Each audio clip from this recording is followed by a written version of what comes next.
damos inicio al bloque en la categoría legal y tributario en una mesa redonda titulada Tributación Minera, ¿no? Tenemos con nosotros a un panel conformado por excelentes profesionales del ámbito minero y en particular y vinculado también a la tributación minera. Tenemos con nosotros a Mariana Bugatás, que es gerente de Asuntos Gubernamentales y Sostenibilidad de Anglo American. Tenemos también a Mariela de la Torre, socia de Rodrigo Elías y Medrano Abogados, y a Mari Trini Hernani, subgerente de contabilidad tributaria de Goldfields La Cima.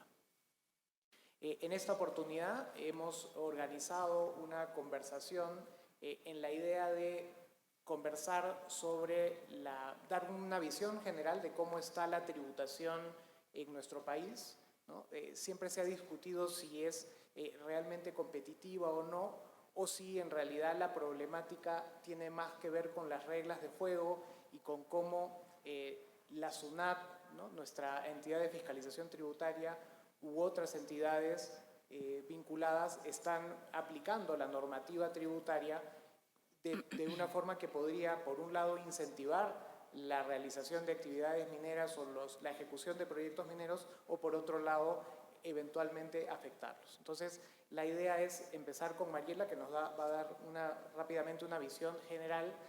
Mariana nos va a hablar un poco sobre cómo hay importantes inversiones que se requieren hacer para la sostenibilidad de los proyectos, para apoyar a las zonas de influencia en donde se realizan actividades mineras, y Mari Trini Hernani también nos va a comentar un poco sobre cómo se viene aplicando la jurisprudencia, qué resoluciones han habido recientemente, y finalmente también algunos casos puntuales o algunos problemas que se están detectando y que pueden de alguna manera afectar la competitividad minera. Sin más, los dejo con Mariela, que nos va a dar una visión inicial de cómo está la tributación minera en el Perú. Gracias. Gracias, Francisco. Buenas tardes con todos. Gracias por estar presentes. Gracias al Instituto de Ingenieros de Minas por la oportunidad. Perumín siempre es una ocasión para poder encontrarnos con colegas que buscamos lo mismo, ¿no? Buscamos que el Perú crezca. Creo que en materia tributaria decir que buscamos una tributación justa es algo en lo que todos podemos compartir, ya sea que estemos en el sector privado o en el sector público. Una tributación justa para el sector minero formal, sin duda es algo que buscamos, y es en beneficio de todos. Un tema que es medular mencionar es que realmente el régimen tributario para el sector minero se mantiene de manera relativamente estable ya por varios años. O sea, conocemos cuáles son las reglas de juego, ¿no? No han habido cambios sustantivos, y esto es importante porque da un nivel de conocimiento del sector, ¿no?, de cuál va a ser el impacto tributario. En materia de competitividad, nosotros siempre estamos viendo cuáles son los vecinos, competidores en materia tributaria, en materia de minería, ¿no?, y cómo están en el mundo tributario. Hace un par de años comenzó una discusión en Chile acerca de las regalías mineras. Se pensaba incrementar la carga tributaria de manera muy sustantiva en Chile. Sin embargo, tuvieron mucha discusión abierta y pública para entender desde la perspectiva técnica y económica cómo iba a impactar eso realmente al sector. Y han hecho un buen trabajo. Finalmente, las regalías mineras en Chile no se han aprobado de la manera tan grande como se planteaba en un inicio, y ahora han puesto una suerte de tope de cuál es la carga tributaria efectiva que debe sufrir el sector, que es una carga de 46%. Nosotros no estamos muy lejos. Nosotros, dependiendo de la minera, podemos estar entre un 45 y 48%, ¿no?, según los estimados, bajo las reglas que conocemos el día de hoy. Entonces, por el lado de la competitividad, hoy en día no tenemos, digamos, una gran preocupación, pero no podemos dejar de mirarlo, ¿no? Siempre vamos a tener que ver si es que hay estos factores externos de otros países en los que podrían impactar la competitividad del sector en materia tributaria.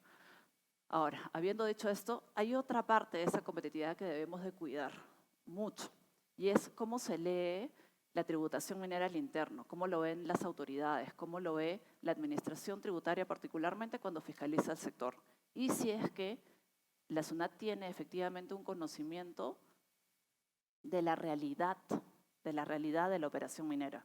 Porque sin ese conocimiento es muy difícil realmente aplicar la normativa tributaria de manera adecuada. O sea, las reglas están ahí, las conocemos, pero cómo se aplican y si se aplican adecuadamente es algo difícil si es que no se conoce una operación. Yo me pregunto, ¿no? Muchas veces hemos visto acotaciones, por ejemplo, en gastos de responsabilidad social. Y seguramente el auditor de SUNAT, que tiene una formación de contador, se encuentra mirando pues, estos gastos de responsabilidad social que cada vez son mayores y ve estas deducciones grandes que se toman las compañías para fines del impuesto a la renta y se pregunta probablemente, en algunos casos, si es que la compañía está incurriendo en estos gastos únicamente para pagar menos impuestos. Yo creo que un poco de esto ocurre y hay otros temas de esta naturaleza como los gastos de responsabilidad social que tienen zonas grises y que nosotros nos debemos ocupar para que la tributación del sector minero sea segura y tenga certeza.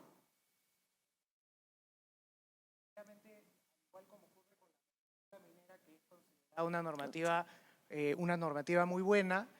La normativa tributaria también, tiene ese reconocimiento, sin embargo, a veces el demonio está en los detalles o a veces en la fiscalización es que se producen ciertos problemas y has tocado un punto muy importante que le preguntaría o le pediría a Mariana que nos comente, es decir, todos los gastos de responsabilidad social, ¿no? y además, ahora último también, la aplicación de los criterios ASG, los due diligence en derechos humanos, sostenibilidad.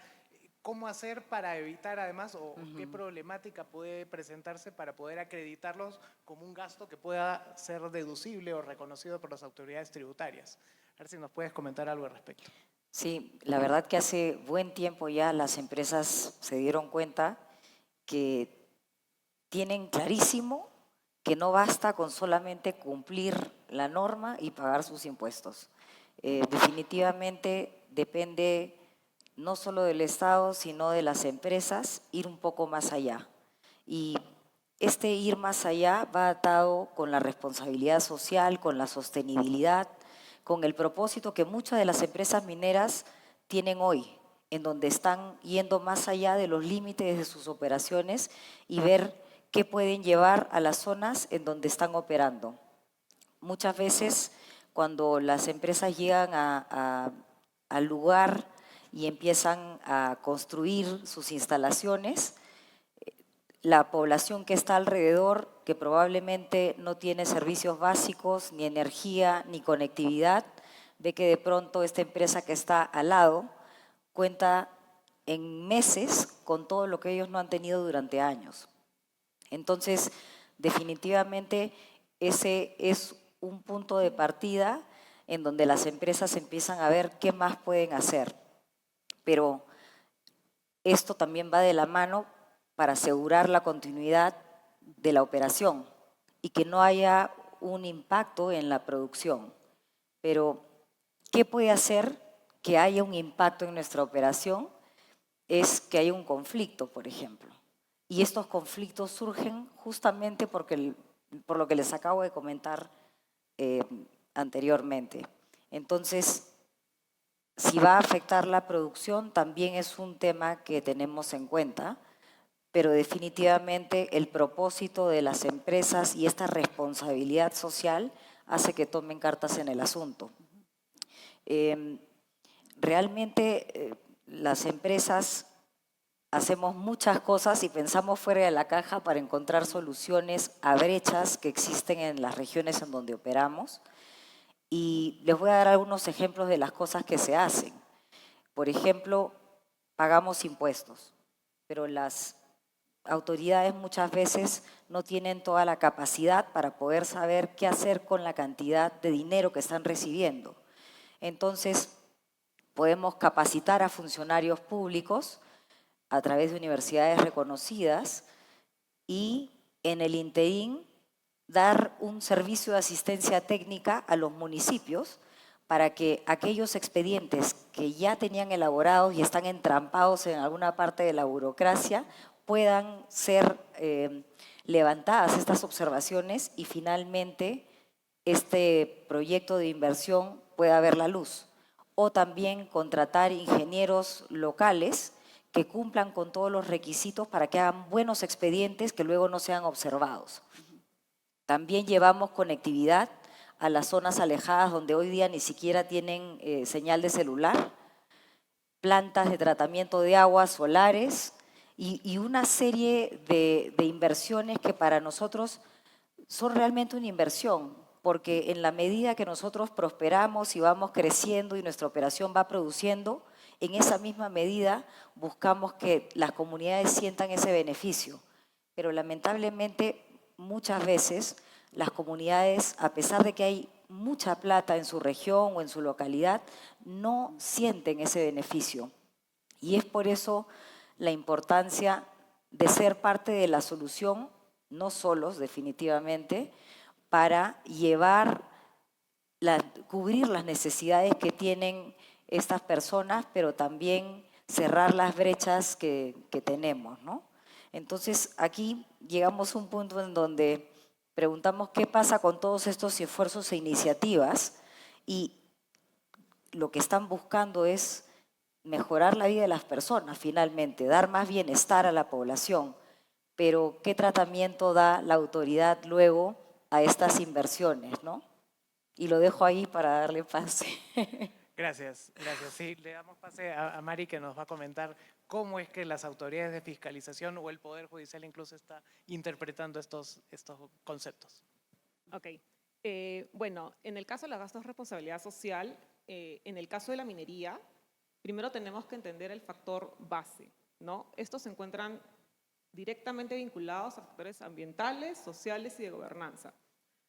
¿Dónde es que se materializan? Así como lo mencionó Mariana, tenemos, por ejemplo, donaciones directas a asociaciones sin fines de lucro, tenemos inversiones en proyectos ambientales que se encuentran plasmados en los instrumentos ambientales, tenemos mejoras en las condiciones laborales que se dan por convenios con las comunidades, existen también proyectos de obras por impuestos, ¿no? Que si bien tienen otra normatividad, también se encuentran dentro del ámbito de la gestión social de las compañías. Y tenemos diversos compromisos con los AIDs que se van generando a lo largo de la vida de la mina mientras exista un proyecto o una exploración minera. A ver, pero estos gastos, todos estos gastos en los que se incurren, ¿son deducibles? ¿Son deducibles para SUNAT? ¿Son deducibles en cuanto presentamos un expediente en etapa de fiscalización? Lo cierto es que a la fecha los gastos de responsabilidad social como tales no se encuentran regulados en la Ley de Impuesto a la Renta. ¿Esto qué implica? Que serán deducibles como un tema de causalidad, es decir, desde una causalidad amplia. Entonces, los gastos van a requerir cumplir ciertos requisitos, es decir, que estén vinculados a la generación de rentas gravadas. ¿Me escucha? Ok. Tenemos una poca legislación acerca de este tema. En el reglamento de procedimientos mineros, por ejemplo, se establece como requisito previo para otorgar los permisos que las compañías contribuyan con el desarrollo sostenible de las comunidades aledañas o de las zonas de influencia directa. ¿Por qué es importante mencionarlo? Porque es el primer paso para indicar que desde el punto de vista legal tenemos una obligación respecto de los gastos sociales. No simplemente un gasto que a la compañía un día se le ocurrió realizar porque se sentía con capacidad de gasto en ese momento. Esta causalidad, la causalidad, es decir, que va a ser la base para la deducción del gasto social, tiene una causa en la estrategia empresarial. La estrategia está evidentemente vinculada con incrementar la rentabilidad de las compañías. Estaríamos mintiendo si decimos que una compañía no espera tener rentabilidad. Creo que eso es la base de cualquier empresa. Sin embargo, este gasto por responsabilidad social no necesariamente va a estar vinculado a un gasto en la producción, como lo vemos en un gasto directo. Pero es súper importante porque permite la continuidad de la labor empresarial. Donde hay un conflicto social asociado a una compañía minera, no se va a poder operar. Y si no puedes operar, no vas a poder tener renta gravada y no vas a tener impuestos que cobrar. En el caso de cómo lo ve SUNAT o cómo lo ve la Administración Tributaria, tenemos diversas resoluciones y diversos resultados de fiscalización. Es importante en este momento señalar que existe una gran pregunta en el aire.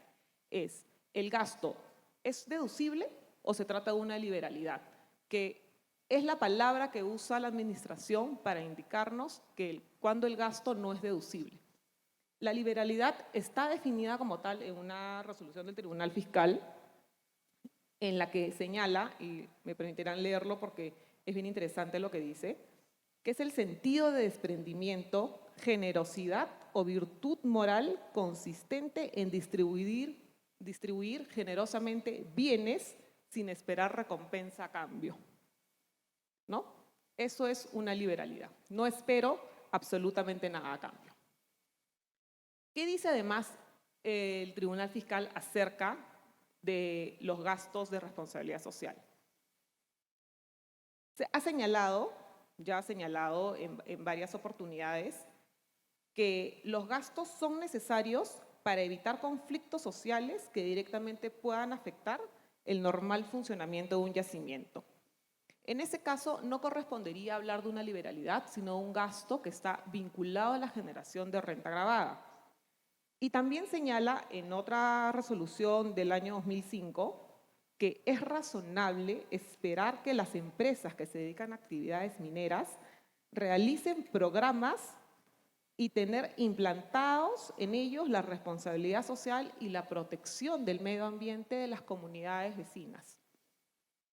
Vamos más allá. Tenemos inclusive un pleno jurisdiccional del Tribunal Constitucional que señala que la responsabilidad social se constituye en una conducta exigible a las empresas y que ésta es ineludible a su actividad. Es decir, que ya desde, digamos, la autoridad del Tribunal Constitucional, del Tribunal Fiscal, se señala, se tiene claro que es esperable y que es normal y razonable que las empresas realicen estos gastos de responsabilidad social. Y no, en ninguna de ellas se concluye que se realizan porque no se espera tener nada a cambio o llevarse algo a cambio, sino que lo que se espera es evitar por completo ya sean conflictos latentes, existentes o que puedan producirse incluso de manera condicional. Entonces, digamos, no solamente se trata de realizar un gasto por realizarlo, sino también de un gasto que tiene una finalidad y una finalidad bastante clara. Dentro de estos gastos también existen, y creo que ahí ya viene una discusión bastante más amplia, aquellos gastos vinculados a las compensaciones extrajudiciales. ¿Y a qué me refiero aquí? Que, como saben, es bastante usual en el sector que las comunidades realicen demandas o que existan demandas entre los vecinos, ¿no?, específicas o generales a las empresas mineras. Muchas veces las empresas llegan a acuerdos extrajudiciales con las comunidades o con las familias vecinas o con las personas que estén a los alrededores o los vecinos inclusive, o en algunos casos asociaciones, en las que se llegan a acuerdos para hacer pagos, ¿no?, para evitar conflictos judiciales. Y aquí te paso la palabra, Mariela, porque vamos a ahondar más adelante acerca de si estos gastos que también configuran parte de un gasto social para las compañías relacionados con las compensaciones extrajudiciales son también deducibles para efectos de calcular los impuestos. Perdón, simplemente un aviso de servicio público que omití por error. Hemos dejado al final unos pocos minutos por tema de ahorro de tiempo para las preguntas. Las oficiales que están en la sala van a estar disponibles para que le puedan entregar alguna pregunta que pudieran tener.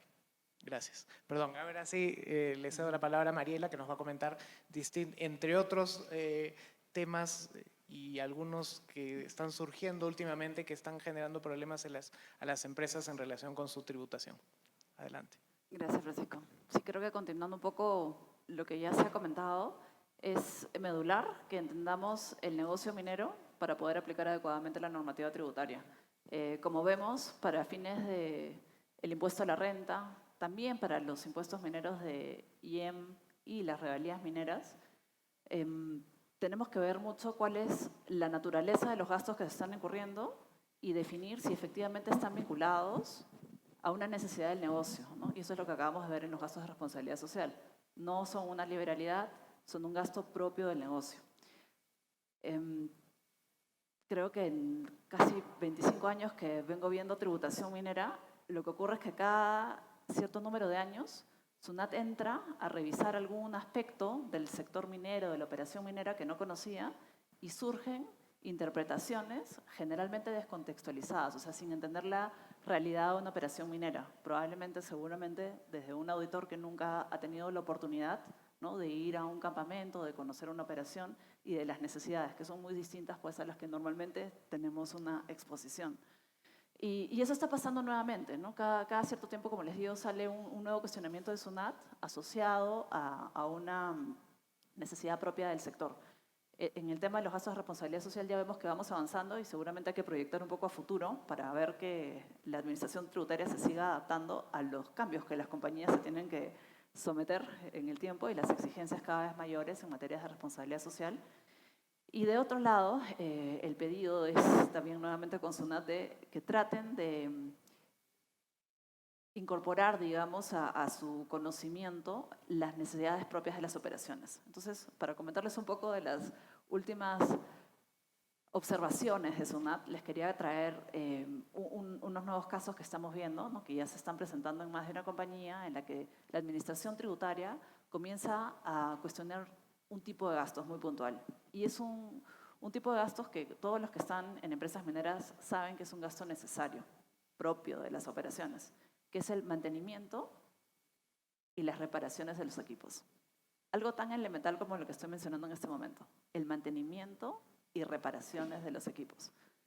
Creo que las personas que están acá presentes, que trabajan en empresas mineras, saben que todos los equipos que se utilizan, ¿no?, en mina, en planta, en puerto, eventualmente, requieren un mantenimiento, es un cuidado, ¿no?, constante, programado, muchas veces es preventivo, correctivo, dependiendo de cuál es la necesidad de cada equipo. Esto se hace de manera constante. Hasta donde tengo conocimiento, las empresas mineras normalmente tienen gerencias de mantenimiento con un buen número de personas que se dedican cotidianamente, ¿no?, a velar porque los equipos estén funcionando. Y claro, tienen una particularidad. Son equipos sofisticados, ¿no? Son equipos que requieren un expertise puntual para hacer el mantenimiento y la reparación. ¿Y por qué es esto vital y trascendental también para las operaciones? Porque las operaciones son continuas, ¿no? Son 24 horas, 7 días a la semana, no paran las minas. Y si es que un equipo no ha tenido el mantenimiento o la reparación oportuna en caso de alguna eventual falla, ¿qué es lo que va a ocurrir? La operación se va a detener. Y eso es algo que evidentemente genera un perjuicio a la operación, a la empresa, a los ingresos. Y es una necesidad, se tiene que hacer. Las compañías tienen esto como un elemento de agenda planificado, programado y priorizado. Entonces, no cabe duda, ¿no?, que las reparaciones y mantenimientos de los equipos son algo necesario. La novedad con SUNAT ahora es muy particular y es comenzar a ver a detalle qué tipos de mantenimientos se están haciendo en los equipos, ¿no? Si es un mantenimiento preventivo, ¿no?, que está programado, si es un mantenimiento correctivo, si son reparaciones, de qué naturaleza, si estamos hablando de un overhaul, ¿no?, que ya implica pues un mantenimiento mayor con cambio de piezas principales, componentes principales, que hacen que el bien pues tenga una vida económica mucho mayor a la que originalmente habían planteado. Pero dejando de lado por un momento el overhaul, que sí, efectivamente tiene un tratamiento puntual, el tratamiento del mantenimiento preventivo, el cotidiano, ¿no?, el que está programado, ha sido observado por SUNAT. ¿Por qué? Porque la gran mayoría de empresas mineras, hasta donde yo conozco todas, lo que hacen es que ese gasto de mantenimiento, ya lo dije, ¿no? El mantenimiento, los desembolsos de mantenimiento, simplemente se toman desde la perspectiva contable financiera como un gasto del ejercicio. Y tributariamente se le da el tratamiento a la par. No hay ninguna variación, ¿no? Contablemente yo incurro en este gasto necesario para que el equipo tenga su mantenimiento preventivo, correctivo necesario, y ese gasto se va directamente a resultados. Afecta el resultado del ejercicio. No tenemos que hacer nada más que eso, y tributariamente diría yo, tampoco hay que hacer ningún ajuste, porque yo no tengo ninguna norma tributaria que señale que yo deba dar un tratamiento diferente a este tipo de gastos, que son cotidianos, usuales, y que no generan realmente ningún tipo de beneficio económico futuro adicional al que se había previsto para los equipos. ¿Qué nos está ocurriendo ahora con este caso? Las personas que están presentes y que conocen de la materia saben que los gastos de mantenimiento y reparación de los equipos de flota de mina son materiales, o sea, no son por montos no significativos, son montos grandes. Y la administración tributaria lo que está diciendo es que no se pueden tomar estos gastos, que estos gastos deberían haber sido capitalizados, es decir, considerados como un desembolso posterior que debe pasar a formar parte del costo del activo, ¿no? Entonces, si yo tengo, por ejemplo, un camión de acarreo, estos de gran tamaño, ¿no? Que llevan en la tolva, no sé, 200, 300 toneladas, ¿no? Que se ocupan de mover el material en mina, ¿qué es lo que tengo que hacer yo con ese gasto de mantenimiento y reparación? Para SUNAT, ese mantenimiento preventivo lo debo de incluir como parte del costo del valor de ese activo y a partir de ese momento hacer la depreciación. La depreciación es la forma en la que se va recuperando el valor de los bienes en el tiempo. Si yo tengo un camión que al inicio, digamos en origen, me costó de repente, no sé, 5 o 6 millones de dólares, ese importe, ese costo de adquisición, se va recuperando en el tiempo a través de la depreciación que la compañía va tomando año a año, para fines financieros, contables y también para fines tributarios, ¿no? Ahí hay un concepto que en origen es el mismo, es una depreciación que se admite. Hay normalmente diferencias entre el monto de la depreciación que se toma para fines financieros y el que se toma para fines tributarios. Y acá viene el detalle distorsionante de esta observación de SUNAT. SUNAT revisa y dice, bueno, el mantenimiento y la reparación debe pasar a formar parte del costo del activo. No se debió tomar el gasto, se debió activar y por ende la consecuencia de este criterio de SUNAT es que ese desembolso posterior de mantenimiento debería pasar a formar parte de la base sobre la cual se deprecia el activo, ¿no? Y se va recuperando el valor en el tiempo. Y hasta ahí podríamos decir, bueno, ok, es una diferencia temporal, ¿no? Tal vez lo podría admitir. Contablemente no se hace, pero bueno, tal vez. Pero tenemos una pequeña regla tributaria que está en un decreto supremo, en el reglamento de la ley del impuesto a la renta, que está incluida en nuestra legislación hace más de 20 años, pero que genera mucha distorsión. ¿Por qué? Porque dice que la depreciación de los activos solo se puede tomar hasta el importe que se encuentre contabilizado.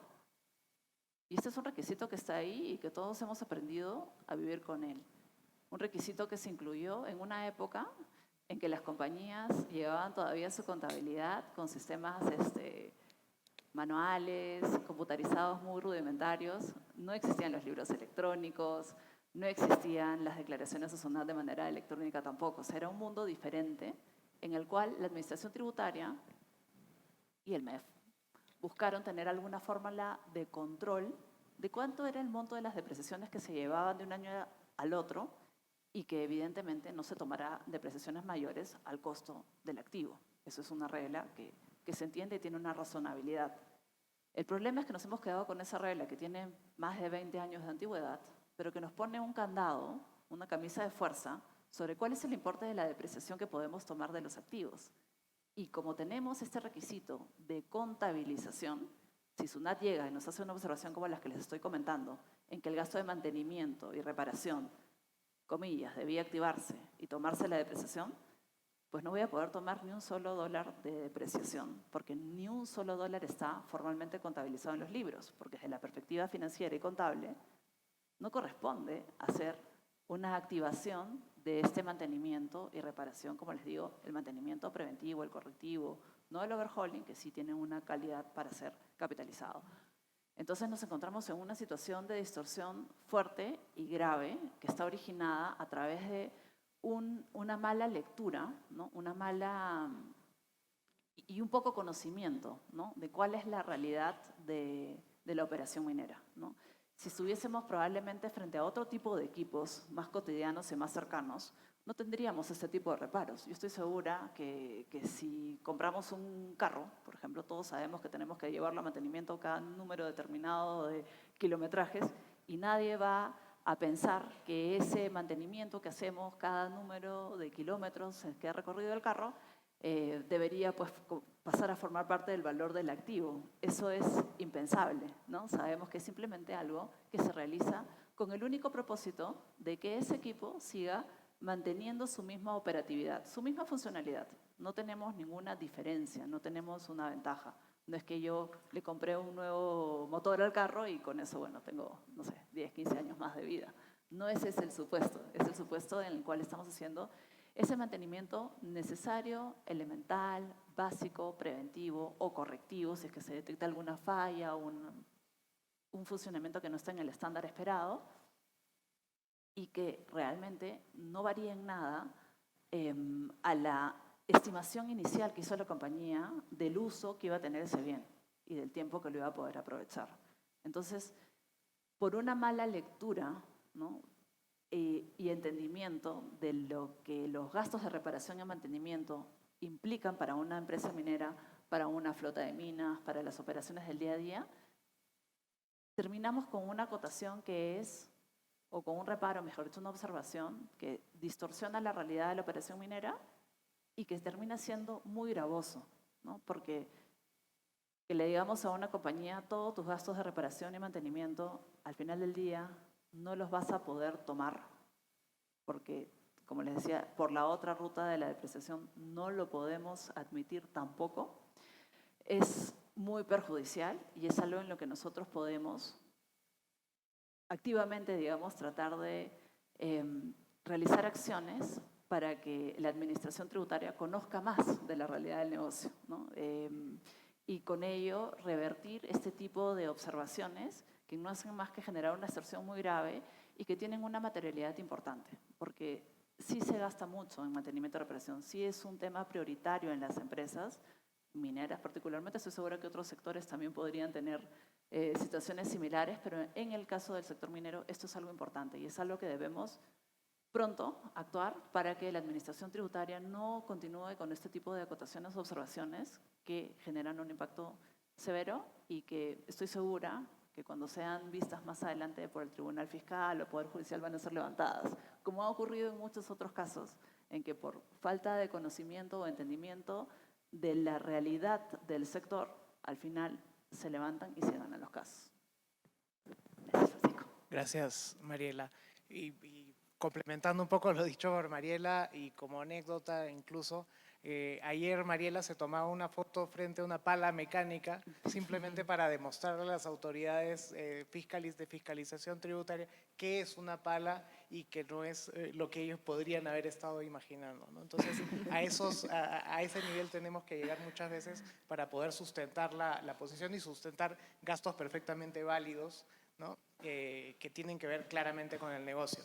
Y profundizando en ese mismo tema, Mari nos va a comentar un poco sobre, bueno, y eventualmente podría complementar algo de lo dicho por Mariela, pero en particular nos preocupa, hay una resolución del Tribunal Fiscal para el sector hidrocarburos que tienen que ver con los acuerdos o a veces convenios que se celebran pues con los vecinos, ¿no? Gastos de responsabilidad social. Entonces, le cedo la palabra a Mari. Gracias. Gracias.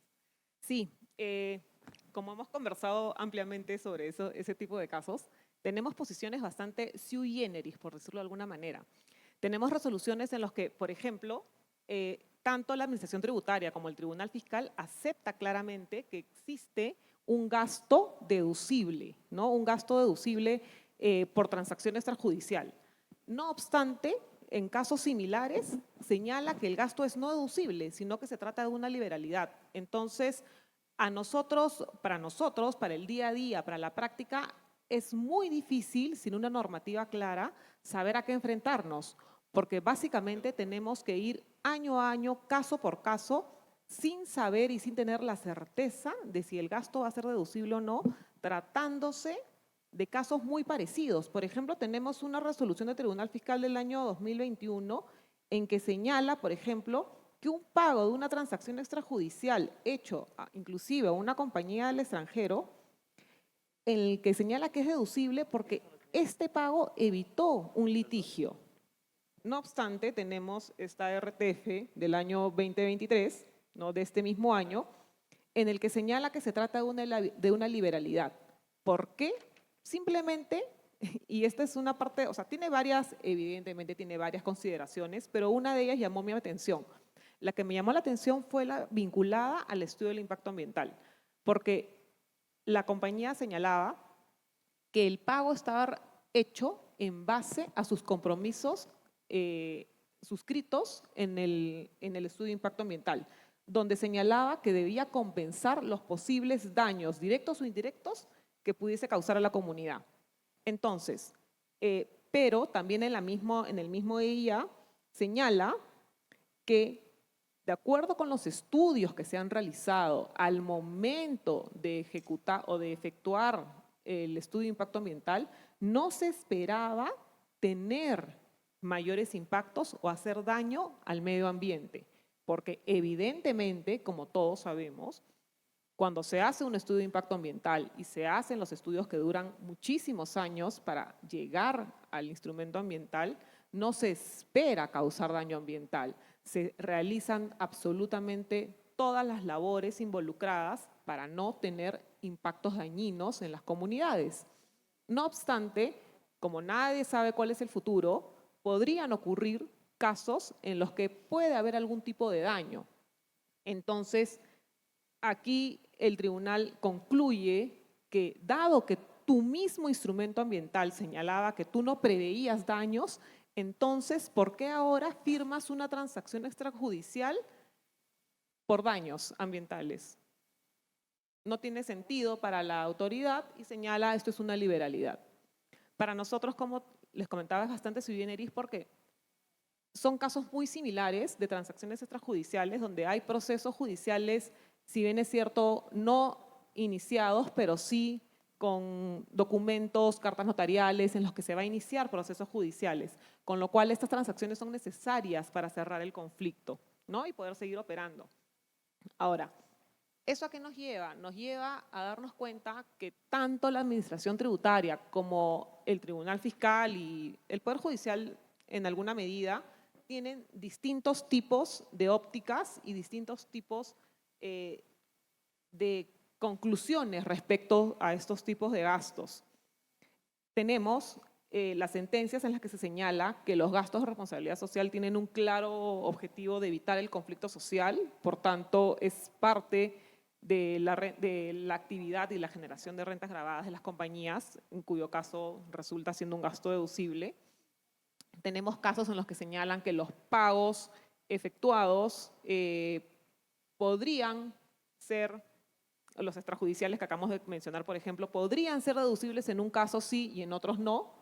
Y tenemos casos en los que simplemente señala que, bueno, mira, hay pagos que nosotros consideramos que son liberalidades, ¿no? Que tal pago por tal motivo, porque no se aceptó algún tipo de responsabilidad asociada, entonces devienen no deducible y califica como liberalidades.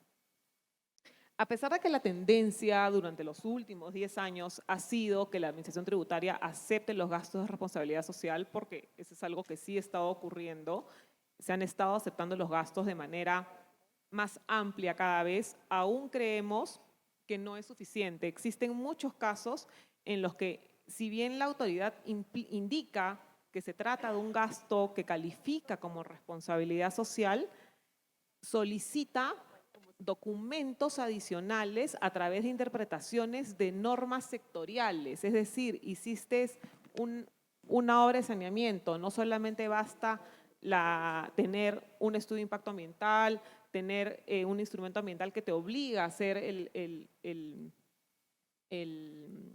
la obra, la ejecución, la infraestructura, sino que también empiezan a llegar, ¿no? Y creo que debería intervenir Ministerio de Vivienda, y creo que debería intervenir Municipalidad, y creo que debería intervenir Gobierno Regional. Entonces se saca una lista enorme de autoridades que también deberían incluir. Entonces estamos dándole una lectura equivocada a ciertas normas sectoriales que existen, porque cada sector, cada norma tiene una vida propia y tiene una consecución propia, ¿no? Cada norma se ha hecho para ser aplicada a los casos en concreto. Esperamos que la tendencia sea a tener bastante claro que estos gastos son parte de la continuidad de las compañías. Y para eso, creo que también es importante mencionar que hay algo que tenemos que tener en cuenta. Los que estamos en áreas financieras, sabemos que a partir del próximo año, en los estándares de divulgación de estados financieros, vamos a estar obligados a la famosa revelación de los ESG, ¿no? Los gastos de responsabilidad social que durante muchísimos años han realizado las compañías mineras, ahora están en boga, ¿no? Con el famoso ESG. Todos tenemos políticas de ESG, pero ahora van a formar parte de nuestros estados financieros. Con lo cual las compañías, y aquí la gran mayoría lista en bolsa, van a estar obligadas a publicar sus estándares, sus políticas, sus gastos y cómo es que impactan positivamente en las comunidades con estos gastos.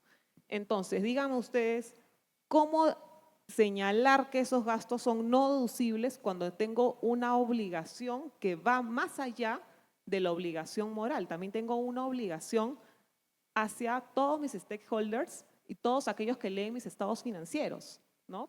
Tengo una obligación financiera además por la cual yo debo transparentar mis gastos de responsabilidad social.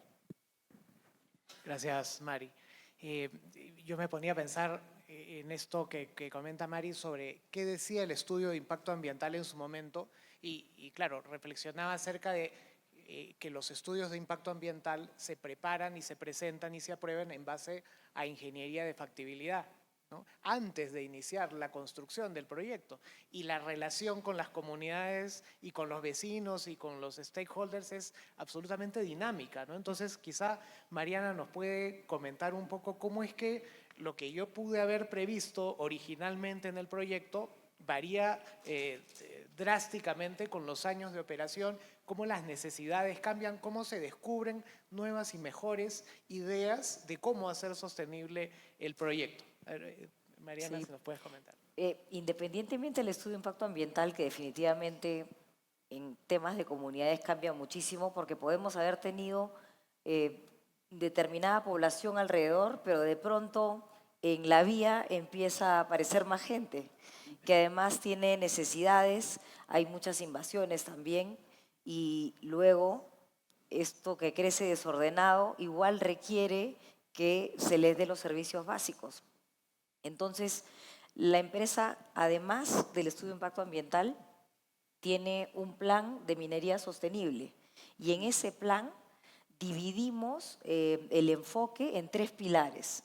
El primer pilar es el de medio ambiente saludable, en donde no estamos viendo lo del EIA, sino más bien temas de cambio climático, energía renovable, carbono neutrales para el 2040, y todo eso genera una serie de gastos que pueden beneficiar a la empresa hacia adentro, pero que también llevan beneficio hacia afuera de la empresa. En temas de biodiversidad, por ejemplo, hacemos trabajos que están buscando un impacto neto positivo. Les doy un ejemplo. Cuando se hizo la línea base para el EIA, había una población reducida de suris, estaban en peligro en la zona alta. Y empezamos a hacer todo un trabajo, y no solos, involucramos a la autoridad y a las comunidades, y el día de hoy la población de suris se ha incrementado muchísimo. También se identificó 100 hectáreas en donde íbamos a reforestar con queñuales o polilepis, que son plantas que si han ido a Yanganuco, por ejemplo, están alrededor de la laguna. Son muy lindos árboles, pero pero que también estaban siendo depredados, y eso en cuanto al pilar de medio ambiente. Luego tenemos el otro pilar, que es de comunidades prósperas, y aquí es donde empezamos a ver temas de salud, educación, agua y saneamiento. En este aspecto, para darles un ejemplo, se hizo toda una línea base, luego de LEIA también, para identificar escuelas dentro de toda la región y ver cuáles podíamos intervenir. Y se identificaron 53 escuelas que vamos a intervenir desde ahora hasta el 2030. Y esa intervención no es solamente en infraestructura, son 3 niveles de intervención. El primero, definitivamente, es mejorar algunas aulas. Hay unas que no tienen ni siquiera servicios higiénicos, pero también era llevar conectividad a los colegios, darles equipos para que puedan conectarse con el mundo también y tener más información, capacitar los profesores para que puedan a su vez transmitir mejor la información a sus alumnos, y finalmente implementar todo un proceso para que los niños se empoderen y puedan, a través de un programa, identificar problemas cotidianos de su comunidad para poder resolverlos, y que ellos planteen proyectos o pilotos que luego puedan ser replicables con fondos concursables. También damos becas a los mejores alumnos. Hay una serie de cosas que vemos en temas de educación, pero esto no lo hicimos solos. Aquí involucramos a los directores de los colegios, a exministros, a UNICEF. También trabajamos con las APAFAS, con el gobierno regional, por supuesto, y eso hizo bien sólido ese. Espero que eso sirva más adelante, pero definitivamente lo que tratamos es involucrar a la autoridad en el proceso, pero tenemos claridad en nuestro Sustainable Mining Plan hacia dónde queremos ir y paso a paso cómo vamos a llegar a estos resultados. No los quiero aburrir dándoles más ejemplos, pero de hecho, noten la complejidad, por ejemplo, de este programa de Reimagina, que es el de educación. Todas las cosas que hay alrededor y las inversiones que se tienen que hacer para poder intervenir sobre la base de este plan que nos hemos trazado.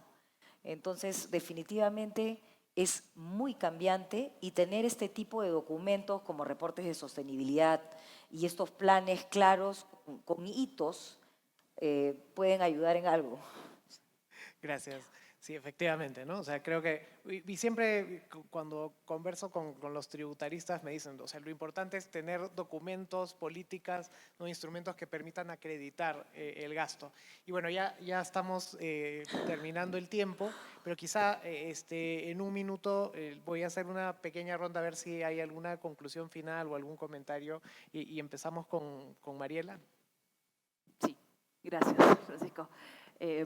Bueno, en el tema que les comenté hace un minuto, creo que algo que podríamos aportar como una idea para mejorar esta regla que les comenté de la depreciación que debe ser contabilizada, es lo que deberíamos apuntar todos, así con fuerza al MEF, para que se elimine. Una distorsión es la que he comentado, pero hay muchas otras, porque entre el mundo tributario con reglas que se mantienen estáticas mucho tiempo y los cambios mucho más rápidos que se dan en materia contable, en el tiempo se han generado demasiadas diferencias que generan distorsiones fuertes, y es un problema no solamente para las empresas, sino para la propia ciudad, ¿no? O sea, hacer una fiscalización y encontrar tantos elementos que son distantes, ¿no? Y cada vez se alejan más y se van sumando. La diferencia entre una depreciación que se debe contabilizar para fines financieros y la que puedo tomar en materia tributaria se aleja. Eliminamos este requisito que está en un decreto supremo nada más que en eso, y la vida sería mucho más feliz para todos, ¿no? Y generando beneficios además para todos. Gracias. Gracias, Mariela. Mari, si tienes algún comentario final. Sí, en general creo que lo que necesitamos es tener opiniones, ya sea del Tribunal Fiscal o de la misma Administración Tributaria, que sean acordes con la realidad. Conocer el mundo minero no solamente es conocer y saber los números de cuánta renta produces, cuántas utilidades produces y cuánto te puedo cobrar de impuesto a la renta. Conocer el sector es saber cuáles son las necesidades que existen, que muchas veces necesitas empezar a hacer la obra antes ¿no?, que tener todo un listado de documentos al costado. Y lo digo porque esa es la realidad. La documentación salen, los permisos se salen, porque absolutamente todos los permisos y la formalidad está de por medio, ¿no? Siempre existe la formalidad de por medio, somos creo que la industria más formal que existe en el país. No obstante ello, a veces nos solicitan ya el caballito de batalla, creo, de SUNAT últimamente, y lo están viendo bastante, es la famosa fehaciencia. ¿Qué implica la fehaciencia? Implica empezar por no te creo nada, ¿ya? O sea, es cierto. Díganme ustedes cómo pruebo que tengo energía eléctrica. Yo hasta ahora he tenido que hacer un video, creo, prendiendo y apagando la luz, prendiendo la planta, si tengo energía eléctrica. A ese punto estamos llegando. Entonces, así como Mariana comentaba que las empresas somos formales, tenemos los permisos, los acuerdos, las políticas, los estudios, ¿no?, para empezar a hacer un proyecto, llegas a la etapa de fiscalización 5 años después y resulta que para la autoridad eso no es suficiente. Cuando hablo de que falta un ministerio o algo, es que ya se pasó todos los demás documentos. Esos resultaron ser no suficientes y además tenías que obtener otro adicional. Otro que a mí me parece que en otra norma de otra actividad también debes tener. Entonces, lo que creo yo como conclusión es que debemos aterrizar, ¿no?, aterrizar a entender el negocio y que exista una forma de mirarlo entendiéndolo y tener sentencias que sean también no tan disímiles unas a otras, sino que sean acordes con la realidad, acordes con lo que sucede con el contribuyente. Y además tener una normativa clara, una normativa que así como en el caso de los gastos de reparación y mantenimiento, que también son una pesadilla porque en un año te dicen que sí son y otro año te dicen que no son, es también de terror. En esos casos también tener normativas claras para los gastos de responsabilidad social, sobre todo si son gastos que ya se encuentran en los instrumentos ambientales aprobados por las autoridades del sector. Si tengo un instrumento ambiental con compromisos que están firmados y aprobados por la autoridad del sector, ¿por qué tendrían que ser, para ser deducibles, evaluados en una etapa de fiscalización posterior? ¿No? Creo que ahí hace falta algún tipo de normativa que nos ayude a cerrar esa brecha. Muchas gracias, Mari. Mariana, si tienes algún comentario Sí. final. Mientras las escuchaba, hasta que esto suceda, creo que lo único que nos queda es acercar la mina a las autoridades tributarias. Y nosotros tenemos el Quellaveco 360, que es de realidad virtual, y podrían estar en la mina desde sus oficinas. Así que si quieren, con muchísimo gusto los podemos acompañar, porque realmente todo parte de que no conocen la realidad de nuestro sector. Y los de Osindermin o EFA nos visitan, pero no SUNAT en la mina. Y quizá una buena alternativa o solución sea tomar un poco de tiempo para mostrarles cómo funcionamos. Eso Gracias. nomás. No, muchas gracias, Mariana, muy claro. Bueno, nos quedan 4 minutos 33 segundos, o sea, si tienen alguna pregunta o algo que quisieran comentar.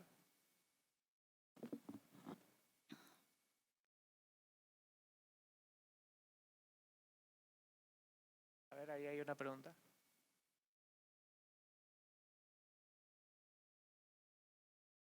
¿O no? Creo que no. ¿Está muy claro? Perfecto. Estamos asustados. A ver, por favor. ¿Podrías explicarlo de, mi nombre es Jenny Bento de Anglo American, ¿podrías explicar nuevamente lo de los criterios ESG y cómo esto vamos a tenerlos que acreditar? Creo que mencionaste a partir del próximo año. Gracias. Sí, claro. Disculpando acá con los amigos que se encargan de hacer estados financieros. El próximo año, la NIF S1 y la NIF S2 son obligatorias, ¿no?, para la publicación de estados financieros, que implica que sus auditores, a partir del próximo año, les van a solicitar todas las políticas, creo que todos estamos aquí muy familiarizados con los controles, internos, ¿no? Entonces, básicamente es tener tus controles internos claros porque van a solicitar revisar cuáles son tus planes de ESG, cuáles son las políticas y qué es lo que se está trabajando, qué es lo que trabaja la compañía al respecto y además los presupuestos. Si bien es cierto, en no todos los casos los presupuestos van a ser publicados, porque eso va a depender mucho de la cantidad de información que se publique en los estados financieros, sí va a ser importante y va a depender mucho ahí sí ya de las casas auditoras hasta qué punto se va a revelar. Pero la que revelación se va a tener que dar a partir del próximo año, sí, esa es una norma que ya ha sido aprobada para los estándares financieros, es decir, para todas aquellas compañías que trabajamos bajo estándares de NIF, ¿no? Que somos creo que aquí todos. Gracias, muy buena pregunta. Bueno, agradecemos la excelente participación de nuestras expositoras, agradecemos a todos por su presencia.